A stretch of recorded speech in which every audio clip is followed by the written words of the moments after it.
101 Dalmatians, the Puppies' Messy Christmas.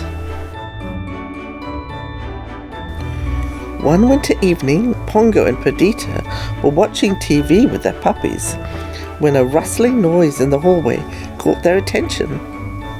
The puppies jumped off their chairs and ran to the doorway. They all watched silently as Roger and Nanny hauled a huge tree into the parlour. It was fresh and green and made the room smell like a pine forest. "What's going on?" Rolly asked, turning to look at his mother. "Don't worry, dear," said Perdita. "It's Christmas Eve. This is just the beginning." "Christmas?" Lucky asked. "It does look like a mess." He wagged his tail. The parlour floor was covered with pine needles, boxes of ornaments, tinsel garlands and strings of small lights. Anita was waiting in the parlour to help Roger and Nanny. The puppies looked on in awe as their human pets began acting very strangely. Roger hung shiny coloured globes on the branches. Anita was winding a garland around the tree. When the tree was finished and the room tidied, Roger flipped a switch.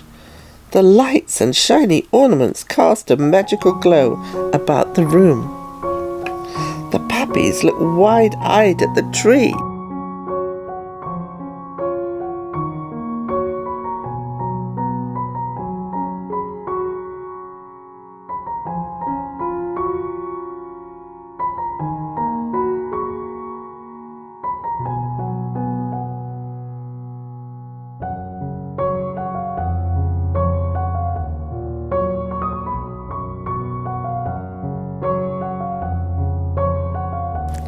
That night, when Pongo and Perdita tucked the puppies into their basket, they told them all about Christmas.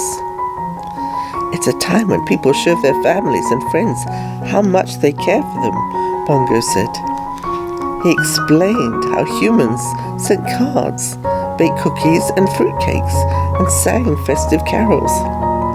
"It may sound strange, but you'll grow to love the holiday season," Perdita said.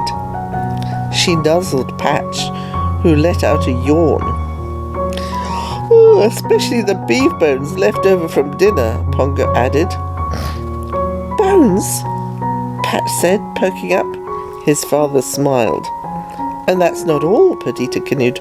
"On Christmas Eve, after everyone's in bed, people sneak presents under the tree."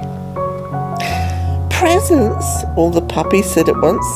"What kind of presents?" Patch asked. "Can you wish for them?" "I'd wish for a new bed," Lucky said, as he climbed into the basket he shared with his brothers and sisters. "Why do people put presents under the tree?" Pepper asked. "Christmas is about giving," Pongo told the puppies. "People give presents to their friends and family to show how much they love them." "I wonder if we will get any presents," said Rolly. "Maybe," Perdita replied. "Anita gave me a new collar last year."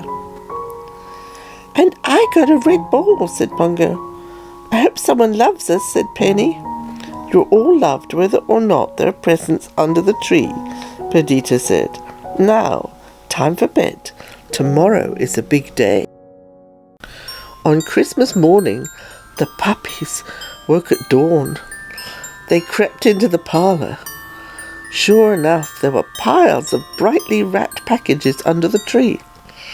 "We are loved," Freckles cried. The puppies dove into the pile of presents. They tossed the packages around and ripped and tore at the coloured paper. "Christmas is fun," Rolly exclaimed as he shook some wrapping paper out of his mouth.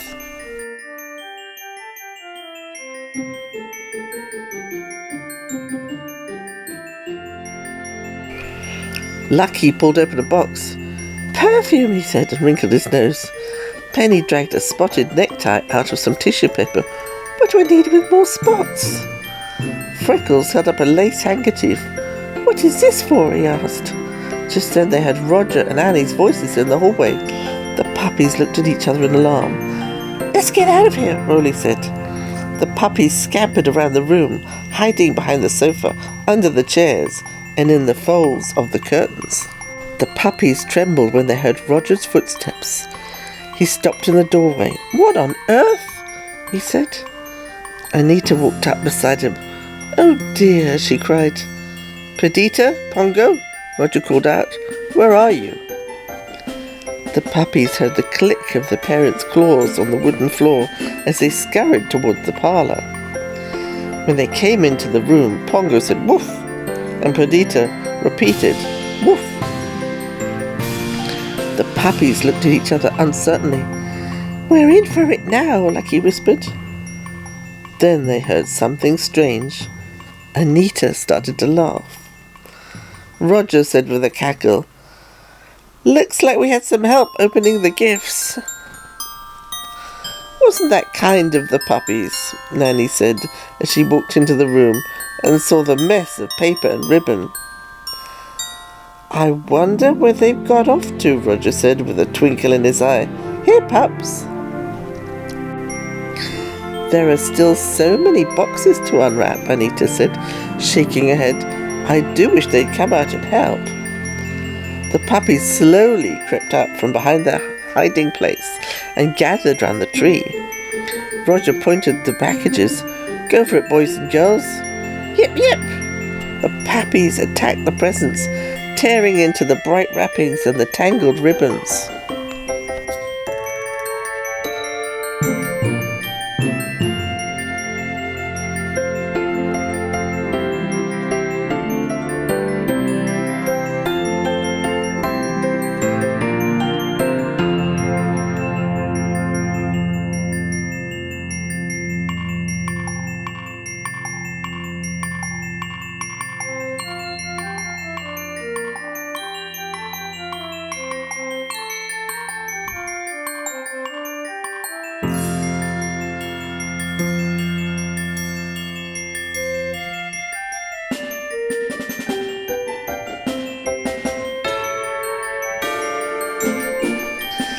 When the puppies grew tired of rolling round in the wrapping paper, Anita brought out a large basket.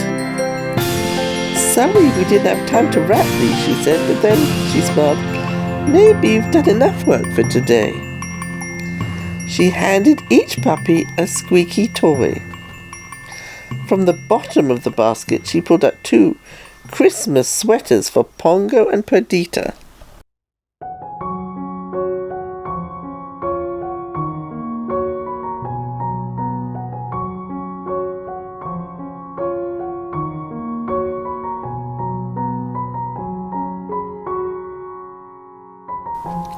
"Anita knitted these herself," said Roger with pride. That evening, after Christmas dinner was over, the puppies were still full of energy. They weren't ready to go to bed. "We like Christmas," said Pepper. "We like our toys," said Rolly. "We like wrapping paper," said Patch. "But remember what we told you about Christmas?" Perdita asked. She nudged her children towards the basket. "It's a time of giving." "It's also a time about forgiving," Pongo said gently. "You were lucky that Roger and Anita weren't upset that you unwrapped their presents." The puppies' heads drooped a little. "We're lucky we have 2 wonderful humans."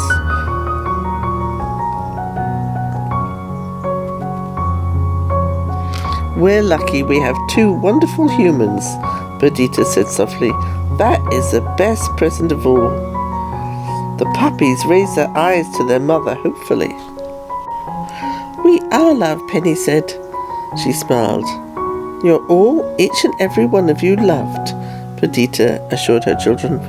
"And that's what Christmas is really all about," Pongo said as the puppies drifted off to sleep.